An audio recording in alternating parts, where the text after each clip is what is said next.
Hello everyone, अभी हम start करने वाले हैं एमपी यूनिवर्सिटीज़ एक्ट। आपको एक टॉपिक दिख जाएगा वहाँ पे, मतलब एमपी निजी विश्वविद्यालय स्थापना एवं संचालन अधिनियम 2007। ठीक है, स्टार्ट करने से पहले जो है प्लीज़ चैनल को ज़रूर सब्सक्राइब करें और लोगों के साथ शेयर करें। Thank you. तो सबसे पहली चीज़ जो हम स्क्रीन पे देख पा रहे हैं, लिखा है एक्ट नंबर 17 ऑफ 2007, मतलब 2007 का ये 17 नंबर का एक्ट है। 2007 में आने वाला 17वां नंबर का एक्ट है। इसको गवर्नर के द्वारा अनुमति कब मिली थी? तो 24 मई 2007 को मिली थी। असेंट ऑफ गवर्नर 24 मई 2007। और ये इनैक्ट कब हुआ है? तो 58th ईयर 58। ठीक है। अब इस एक्ट में दी गई कुछ डेफिनीशंस उनको देख लेते हैं। सबसे पहले दिया है अकैड काउंसिल, अकेडमिक काउंसिल, है ना। तो जो प्राइवेट यूनिवर्सिटी की, इसका मतलब हुआ काउंसिल प्राइवेट यूनिवर्सिटी की। बिलो पॉवर्टी लाइन फैमिली का क्या मतलब हुआ? वो जिसकी इनकम पॉवर्टी लाइन से नीचे की है, जो कि सरकार के द्वारा डिसाइड किया गया है टाइम टू टाइम, है ना। बोर्ड ऑफ मैनेजमेंट का मतलब, बोर्ड ऑफ मैनेजमेंट किसका? प्राइवेट यूनिवर्सिटी का। चांसलर का मतलब, चांसलर प्राइवेट यूनिवर्सिटी का। Chief finance and account officer मतलब प्राइवेट यूनिवर्सिटी का chief finance and account officer. Department का मतलब हुआ डिपार्टमेंट ऑफ स्टडीज़, और इसमें सेंटर ऑफ स्टडीज़ आएगा प्राइवेट यूनिवर्सिटी का। एम्प्लॉय का मतलब कोई भी पर्सन जो कि प्राइवेट यूनिवर्सिटी में अपॉइंट किया गया है, और इसमें जो है टीचर्स या दूसरे स्टाफ जो प्राइवेट यूनिवर्सिटी के हैं वो इंक्लूड होते हैं। एंडाउमेंट फ़ंड का मतलब क्या होता है? वैसे अगर देखें तो इसका मतलब अक्षय निधि होता है। इसका मतलब एंडाउमेंट फ़ंड किसी भी प्राइवेट यूनिवर्सिटी का। नेक्स्ट, फ़ी क्या होता है? तो कलेक्शन जो प्राइवेट यूनिवर्सिटी स्टूडेंट से लेता है किसी भी नाम से। ठीक है। गवर्निंग बॉडी का मतलब प्राइवेट यूनिवर्सिटी की गवर्निंग बॉडी। हायर एजुकेशन का मतलब क्या हुआ? Mean study of curriculum of और course for of knowledge beyond 10-1-2 level. मतलब क्या हुआ कि कोई भी स्टडी, कोई भी कोर्स ऐसा जो कि आफ्टर 10 या 1-2, इसका मतलब 12th के बाद जो किया जा रहा है ना, उसके बाद का जो है उसे कहा जाएगा। मेन कैंपस का क्या मतलब हुआ? The main campus of private university situated in Madhya Pradesh, consisting of minimum 5 university teaching departments.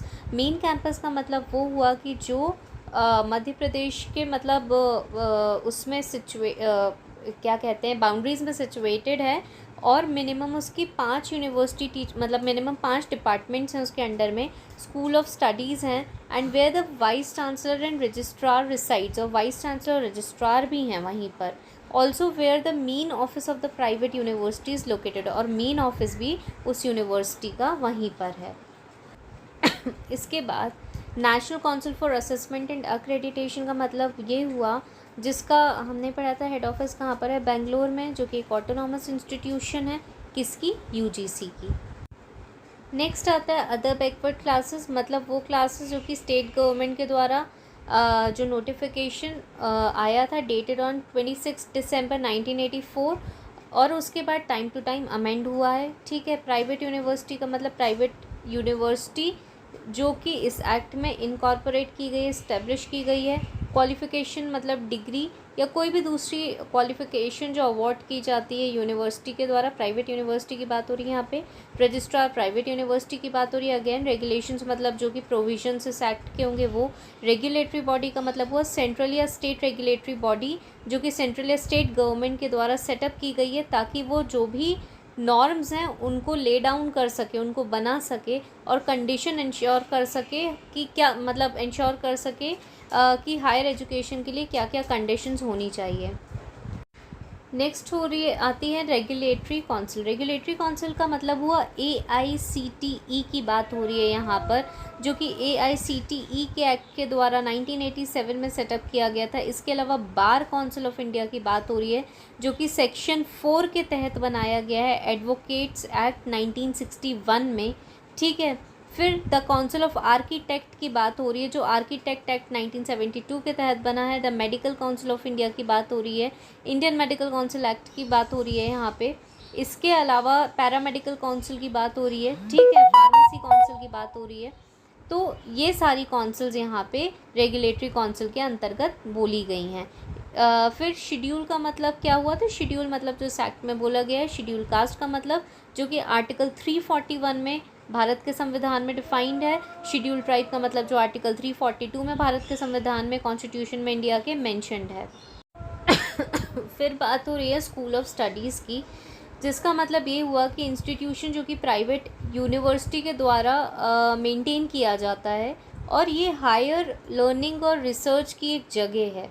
ये मतलब स्पॉन्सरिंग बॉडी का क्या मतलब होगा और यहाँ पे तो sponsoring body in relation to a private university means एक सोसाइटी जो कि रजिस्टर्ड है, किसके तहत? मध्य प्रदेश सोसाइटी रजिस्ट्रीकरण अधिनियम 1973 के तहत, या कोई भी रजिस्टर्ड पब्लिक ट्रस्ट, या फिर कोई कंपनी जो कि सेक्शन 25 के तहत रजिस्टर्ड है, कंपनीज एक्ट 1956 के, या कोई भी दूसरी बॉडी जो रजिस्टर्ड है उस वक्त जो एक्ट लागू था, नियम में था, उसके तहत। नेक्स्ट बात हो रही है यूनिवर्सिटी ग्रांट कमीशन की, जिसका मतलब यूजीसी के एक्ट के तहत जो कि 1956 का है जो सेटअप हुआ, उसकी बात हो रही है। यूनिवर्सिटी ग्रांट कमीशन रेगुलेशन 2003 का मतलब यूनिवर्सिटी ग्रांट कमीशन जो कि मेंटेनेंस के लिए, स्टैंडर्ड के मेंटेनेंस के लिए, किसके स्टैंडर्ड को मेंटेन करेगा? प्राइवेट यूनिवर्सिटी के स्टैंडर्ड को मेंटेन करेगा। तो जो रेगुलेशंस 2003 में बनाए गए थे यूजीसी के द्वारा, वो उसकी बात की गई है। वाइस चांसलर का मतलब वाइस चांसलर प्राइवेट यूनिवर्सिटी का, एंड विजिटर का मतलब विजिटर प्राइवेट यूनिवर्सिटी का। इससे जैसे एक क्वेश्चन पूछा जा सकता है कि भाई प्राइवेट यूनिवर्सिटीज़ को प्रॉपरली मेंटेन करने के लिए उनके स्टैंडर्ड्स को यूजीसी रेगुलेशंस कब लाए गए थे? तो 2003 में लाए गए थे, है ना। इस तरह के क्वेश्चंस आ सकते हैं। जैसा कि हम देख पा रहे हैं चैप्टर 2 बात करता है एस्टैब्लिशमेंट ऑफ प्राइवेट यूनिवर्सिटी के बारे में। अब इसका क्या ऑब्जेक्टिव है? तो ये ऑब्जेक्टिव्स हैं प्राइवेट यूनिवर्सिटी सेटअप करने के। To provide instruction, teaching and training in higher education, मतलब इंस्ट्रक्शन देना, पढ़ाना और ट्रेन करना हायर एजुकेशन के लेवल पे, और प्रोविजंस बनाना रिसर्च, एडवांसमेंट और डिसेमिनेशन ऑफ नॉलेज से related. Higher level of intellectual abilities को क्रिएट करना।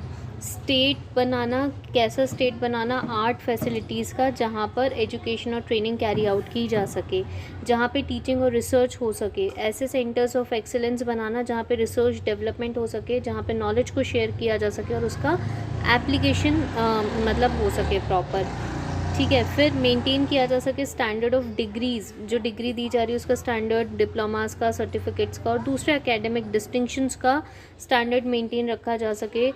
कैसे रखा जा सके? मतलब वो देखा जा सके कि इन अकॉर्डेंस विथ नॉर्म्स है कि नहीं है। नॉर्म्स कौन ले डाउन करता है? यूजीसी ले डाउन करता है, या कोई दूसरा रेगुलेटरी बॉडी जो है उसके तहत ये सारी चीज़ें इनके स्टैंडर्ड्स हैं कि नहीं है।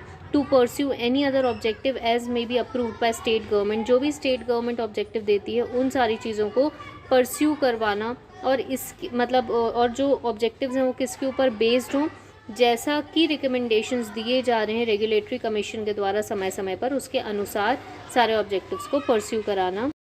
अब हम देखते हैं कि अगर स्टैब्लिश करना है प्राइवेट यूनिवर्सिटी को तो कैसे किया जाएगा। सबसे पहले एक एप्लीकेशन जिसमें कि प्रपोज़ल या फिर प्रोजेक्ट रिपोर्ट होगी कि किस तरीके से क्या हमारा प्रोजेक्ट हम बना रहे हैं प्राइवेट यूनिवर्सिटी के लिए, क्या ऑब्जेक्टिव्स हैं, कौन से ऑब्जेक्टिव्स जो अभी हम सेक्शन 3 में पढ़ के आ रहे हैं।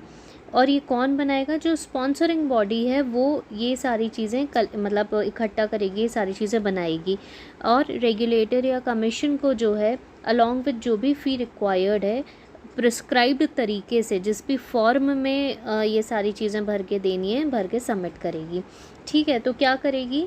स्पॉन्सरिंग बॉडी कौन करेगी? स्पॉन्सरिंग बॉडी करेगी, एप्लीकेशन को लेगी जिसमें कि प्रपोजल या प्रोजेक्ट होगा रिलेटेड टू यूनिवर्सिटी, और उसके ऑब्जेक्टिव्स होंगे सारे जो कि अभी हम पढ़ के आ रहे हैं सेक्शन 3 में, और किसको सबमिट करेगी? कमीशन को सबमिट करेगी along with the fee in a prescribed manner. अभी हम प्रोजेक्ट रिपोर्ट की बात कर रहे हैं। उस प्रोजेक्ट रिपोर्ट में क्या चीज़ें लिखी होंगी तो वो पढ़ते हैं। देखिए, सबसे पहले उसमें डिटेल्स होगी स्पॉन्सरिंग बॉडी की, ठीक है, और उसके साथ कॉपीज़ होंगी, सारे रजिस्ट्रेशन सर्टिफिकेट होंगे, कॉन्स्टिट्यूशन और जो भी बाय लॉज लगेंगे वो होंगे। इन्फॉर्मेशन होगी कि फ़ाइनेंशियल रिसोर्सेज कहाँ से आएंगे, उसके स्पॉन्सरिंग बॉडी के क्या है फ़ाइनेंशियल रिसोर्सेज, और पिछले 5 साल के जो अकाउंट्स का ऑडिट रिपोर्ट होगी वो लगेगी। लोकेशन क्या है मेन कैंपस की जहाँ पे यूनिवर्सिटी प्रपोज़ की जा रही है, क्या ऑब्जेक्टिव है, लैंड जो मतलब मिल रहा है उसका क्या डिटेल्स हैं, बिल्डिंग की क्या डिटेल्स हैं, इंफ्रास्ट्रक्चर की क्या फैसिलिटीज़ हैं, ये सारी डिटेल्स उसमें एनक्लोज्ड होंगी। इसके बाद देखें जो कैंपस डेवलपमेंट प्लान है वो डिटेल होगी, किस तरह से बिल्डिंग कंस्ट्रक्ट की जाएगी, क्या एमिनिटीज़ होंगी, क्या फैसिलिटीज़ होंगी, इक्विपमेंट्स अगर लग रहे हैं कैंपस में तो वो कहाँ से आएंगे, है ना। ये सारी चीज़ें फेज़ वाइज प्रोग्राम जो उसका 5 साल का है ना, ये सारी चीज़ें वहाँ पे कि 5 सालों में क्या क्या उसने करना है, ये सारी चीज़ें उसमें इंक्लूड होंगी। इसके अलावा कैपिटल एक्सपेंडिचर जो अगले 5 सालों के लिए प्रपोज्ड है, कहाँ से फाइनेंसेस आने वाले हैं, ये सारी चीज़ें होंगी। और नेचर और कितना नंबर ऑफ़ फैसिलिटीज़ फैकल्टीज़ जो हैं, जैसे कि साइंस, आर्ट्स, कॉमर्स, टेक की, एजुकेशन की, किस तरह का प्रोग्राम रन करने वाले हैं, ये सारी डिटेल्स उसमें एनक्लोज्ड होंगी। Thank you. ये पार्ट 1 था। थोड़ी देर में या शाम तक दूसरा पार्ट अपलोड हो जाएगा।